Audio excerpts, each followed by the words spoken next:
Okay, I want to find infinite limits analytically now. So we don't want to have to always graph these to figure out what the limits are going to be. So what I want to look at is just a table of values first. I want to approach 0, and I'm looking at the function f of x equal to x plus 5 over x. So for specific x values getting closer to 0, I'm going to use 0.1, 0.01, 0.001, and I want to see what's happening.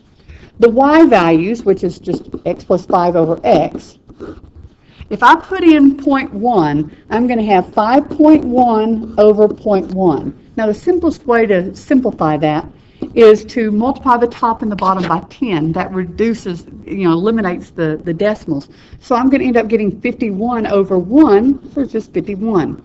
0.01, I'm going to have 5.01 on top, 0.01 on the bottom, multiply top and bottom by 100, and I get 501. 0.001, I'll have 5.001 over 0.001, multiply top and bottom by 1,000, I'll get 5001. You notice that as the x's are getting closer and closer to 0, these y values are going closer and closer to infinity. So the limit as x is approaching 0 from I did the right side, I was looking at positive numbers. This limit would equal to positive infinity. Now notice, as x is approaching 0, the top here is approaching 5. The bottom, though, is approaching 0. The bottom approaching 0 is what's causing that whole expression to go toward infinity. Because that dividing by 1,000 and 100 and stuff, it makes a really large number.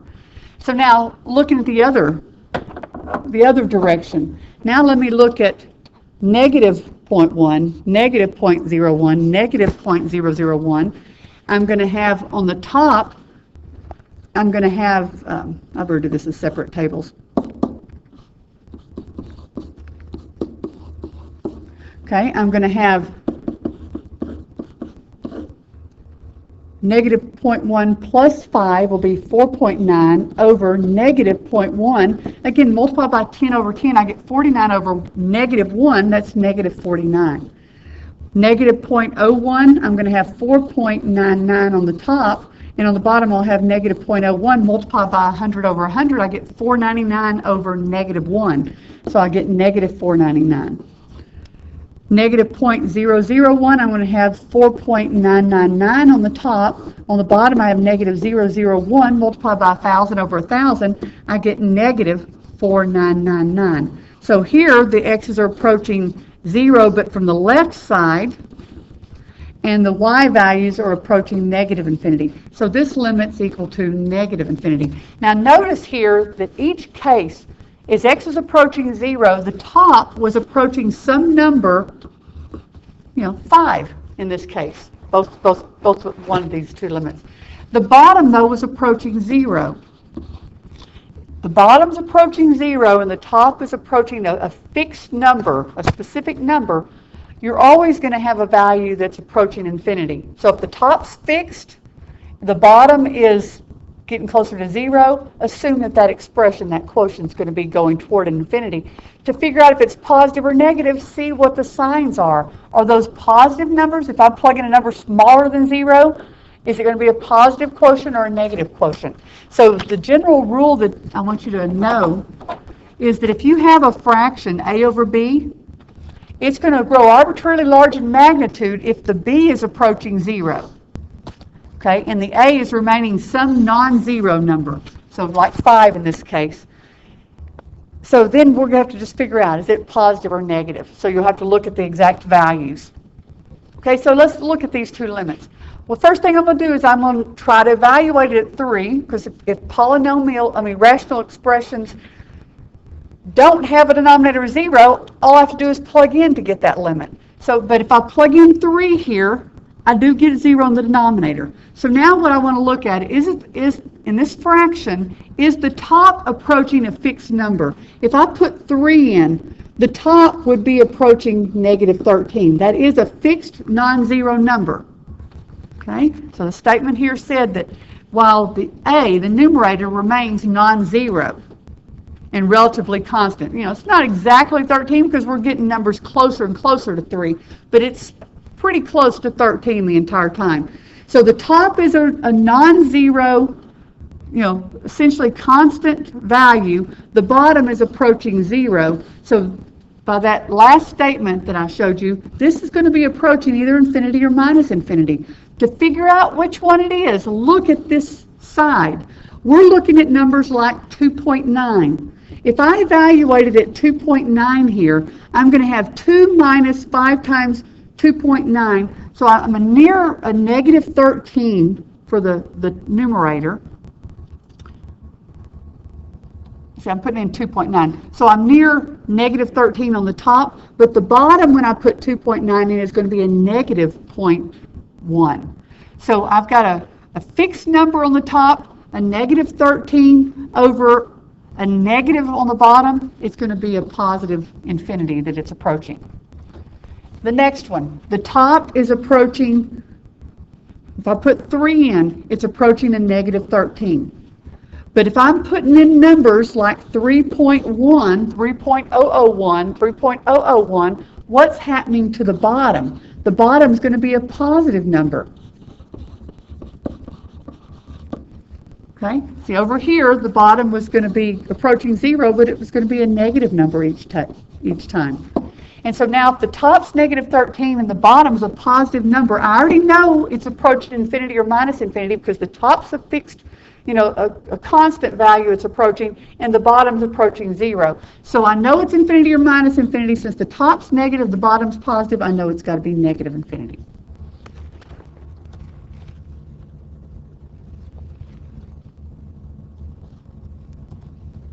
Okay, now let's look at this limit analytically. The first thing I want to do, if I try to plug in the negative 4, I'm going to have a negative 4 cubed, so that's going to be a negative 64 times another negative 1, so it's 64 minus 4 times 4 times 4, I'm going to have minus a 64. So I do get 0 in the denominator, so I can't just find that limit immediately. So what I'm going to do first is I'm going to go ahead and see if I can simplify that.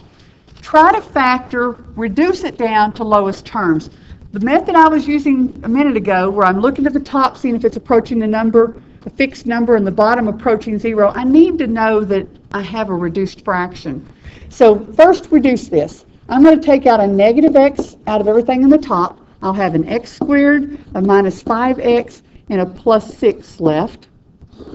On the bottom, I can take a negative x squared out, and I'll have an x plus a 4 left.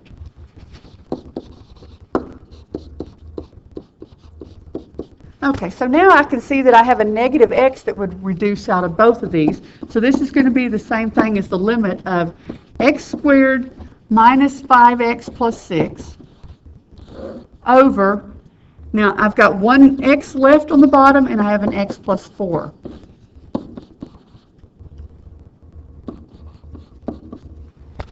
Okay, now the top, let's see, I can factor that to be x minus 2 times x minus 3.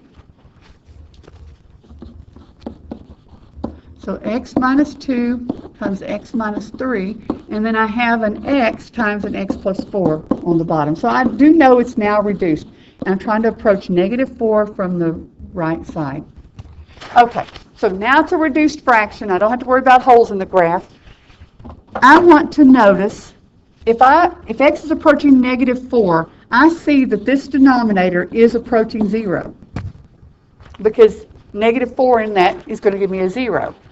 In the numerator, though, I need to make sure it's not 0. If I put negative 4 into the first term, it's going to be a negative 6. Negative 4 in the second will give me a negative 7. It's approaching 42. So the top around negative 4 is close to 42. When the top is relatively constant, the bottom's approaching 0, I know that limits infinity or minus infinity. Just a matter of which is it going to be. Is it positive or is it negative? Well, to determine that, I know the numerator is going to be positive 42. Now look at which side we're looking at here. We're looking at numbers a little bit bigger than negative 4. So if I think of my number line, something a little bigger than negative 4 would be right here. That's just an example, negative 3.9. If I pick a number like negative 3.9 and plug it in, I'm going to have negative 3.9 times 0.1, which will be a negative number. I don't really care what it is because I know it's approaching 0. It's negative. So this quotient then, since the top's approaching 42, the bottom's a negative, and I know it's going to 0, then this limit's going to be a negative infinity. So if I graph this near x approaching negative 4, on the right side, the function, there's our negative 4. I know coming from the right side, coming from here, that the function's got to be going down toward negative infinity. So I only know what it's doing on one side, but I do know x equal minus 4 is a vertical asymptote there.